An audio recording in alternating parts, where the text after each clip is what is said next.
Good evening, I'm Valerie Pritchett. I'm Alicia Richards, so glad you're with us. The Catholic Diocese of Harrisburg is settling its bankruptcy case. The move will help pay sexual assault survivors and create safeguards to stop it from happening in the future. Taylor Tosheff is live outside the federal courthouse in Harrisburg. Taylor.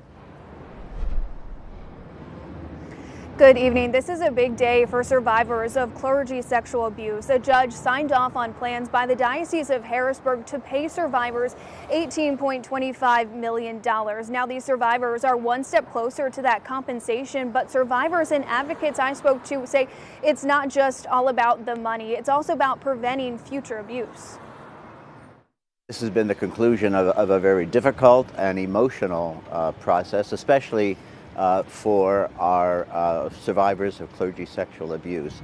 Patrick Dugan is one of those survivors and is also an ABC 27 employee. He addressed the courtroom Wednesday and shared his story. I did it for future people to let them understand. I struggled so much with it was me. It's something I did. It was my fault. And also, as I contemplated it, the effects it's had on my entire family have been devastating. So it got a chance for me to say that for them as well. Funds from the settlement will be transferred to an independent survivor compensation trust to pay claims. There were 54, but survivors and advocates say it's about more than just the money. It's really more about the church and about making these changes moving forward so that no other child ever has to go through what these survivors went through. At least 2 survivors will sit on an independent board. Jennifer Storm with the law firm Andreazzi & Foote works closely with survivors. So having survivors on the board every time a claim comes forward, that cover-up won't be there. There won't be an option to do that. There's transparency, which means that cases are going to be looked at in real time as they're coming forward. They come at it at a perspective that they understand more than a person who hasn't experienced it. And ways to prevent future abuse.